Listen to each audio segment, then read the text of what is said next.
বন্ধুরা, জার্মানির সংখ্যা হতে পারে তৃতীয় বিশ্বযুদ্ধ। তৃতীয় বিশ্বযুদ্ধ শুরু করতে পারে রাশিয়া, এমনটাই শঙ্কা মনে করেছে জার্মানিরা। সেই সঙ্গে রাশিয়ার বিরুদ্ধে সশস্ত্র সংঘাতের প্রস্তুতি নিচ্ছে দেশটি। ফাঁসানোতির স্টেটমেন্টে এই সমস্ত তথ্য সামনে এসেছে। মঙ্গলবার অর্থাৎ 16 জানুয়ারি এক স্টেটমেন্টে এই তথ্য সামনে বেরিয়ে এসেছে। স্টেটমেন্ট অনুসারে জানা যাচ্ছে, জার্মানি রাশিয়ার বিরুদ্ধে সশস্ত্র সংঘাতের জন্য প্রস্তুতি নিচ্ছে বলে জানিয়েছে বিখ্যাত জার্মান পত্রিকা বিল্ড। সংবাদপত্রটি এই তথ্য জার্মান প্রতিরক্ষা মন্ত্রণালয় গোপন নথি থেকে পেয়েছে বলে জানিয়েছে। আউটলেটটি দাবি করেছে, রাশিয়া আগামী বছর সামরিক জোট ন্যাটোর মিত্র দেশগুলোকে আক্রমণ করে ইউক্রেনের বিরুদ্ধে চলমান যুদ্ধ আরও প্রসারিত করতে পারে, আর এটিকেই তৃতীয় বিশ্বযুদ্ধের সম্ভাব্য শুরু বলে ইঙ্গিত করা হচ্ছে। জার্মানি পত্রিকার রিপোর্টে এক সময় সামনে এলেও যখন রাশিয়া ইউক্রেনের মধ্যে চলমান সংঘাত 2 বছরের মেয়াদ পূর্ণ করতে চলেছে। যাই হোক, রাশিয়ান কর্মকর্তারা বিল্ডের এই স্টেটমেন্টটি ভুয়া বলে অভিহিত করে কোনো ধরনের মন্তব্য করতে রাজি হননি।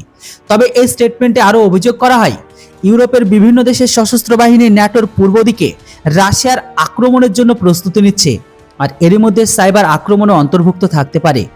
সূত্রের স্টেটমেন্ট অনুসারে বিল্ড আরও বলেছে, এই পরিস্থিতিতে মাত্র কয়েক সপ্তাহের মধ্যে সংঘাত বৃদ্ধি পেতে শুরু করবে, এমনকি কয়েক হাজার জার্মান সেনাকে যুদ্ধক্ষেত্রে পাঠানো হবে। জার্মান এই আউটলেট অনুসারে যেহেতু পশ্চিমা দেশগুলো থেকে তহবিল হ্রাস পাচ্ছে, তাই রাশিয়ান বাহিনী বসন্তে ইউক্রেনের সেনাদের উপর হামলা করবে। এরপর ধাপে ধাপে মাসে মাসে কিভাবে রাশিয়ান বাহিনী এগিয়ে যাবে, এমনকি কিভাবে ন্যাটো তার মিত্রদের রক্ষা করবে, সেটিও এত বর্ণনা করা হয়েছে। গোপন এই নথি অনুসারে সেপ্টেম্বরে সংঘর্ষ বাড়বে, এমনকি এটি রাশিয়ার পশ্চিমাঞ্চল ও এমনকি বেলারুশে প্রায় 50,000 রাশিয়ার সৈনিক নিয়ে বড় আকারে সামরিক মহড়া শুরু করতে রুশ প্রেসিডেন্ট ভ্লাদিমির পুতিন পরিচিত করবে। সেই রিপোর্ট বা নথি অনুসারে রাশিয়া তখন কালিনিনগ্রাদের সৈন্য এমনকি মধ্যপাল্লার মিসাইল প্রেরণ করতে পারে। এটি মূলত পোল্যান্ড এমনকি লিথুয়ানিয়ার মতো ন্যাটোভুক্ত দেশের মধ্যে অবস্থিত এটি রাশিয়ান অঞ্চল। বিল্ড তো আরও বলেছে, নিজেদের প্রোপাগান্ডা এমনকি আরও সহিংসতাকে ইন্ধন দিতে মার্কিন প্রেসিডেন্ট নির্বাচক সুযোগ হিসাবে ব্যবহার করতে পারে রাশিয়া।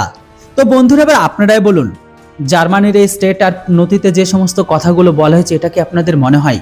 আমার তো মনে হয় এটা হলেও হতে পারে। কেননা বন্ধুরা দেখুন, রাশিয়ায় আক্রমণের পূর্বে রাশিয়ার সেনাবাহিনী যখন ইউক্রেনের সীমানায় তাদের সেনা জড়ো, এমনকি যখন তারা ট্রেনিং নিচ্ছিল বা সৈন্য মহড়া করছিল, তখনই কিন্তু রাশিয়া বলেছিল আক্রমণ করব না। কিন্তু এই মুহূর্তে জার্মানি আর আমেরিকার তরফ থেকে বলে দিয়েছিল যে ইউক্রেনের উপর হামলা করার প্রস্তুতি নিচ্ছে। তার ঠিক 1 সপ্তাহ পরেও কিন্তু আক্রমণ করে দিয়েছে, আর এখনো কিন্তু এই যুদ্ধ চলমান। আর আপনারা জানেন, এই যুদ্ধে পুরো ইউরোপ থেকে ন্যাটো কিন্তু ইনভলভ। সরাসরি না আসলেও অস্ত্র থেকে শুরু করে ব্যাকফুটে তারাও খেলছে। তাই এই মুহূর্তে এই যুদ্ধ 2 বছর পেরিয়ে গেছে। তাই এই যুদ্ধে যে তৃতীয় বিশ্বযুদ্ধের মোড় নেবে না, এটা কিন্তু বলা একদমই যাবে না। আপনাদের কি মতামত সেটি অবশ্যই কমেন্ট বক্সে লিখে জানান। Thanks for watching. জয় হিন্দ, বন্দে মাতরম।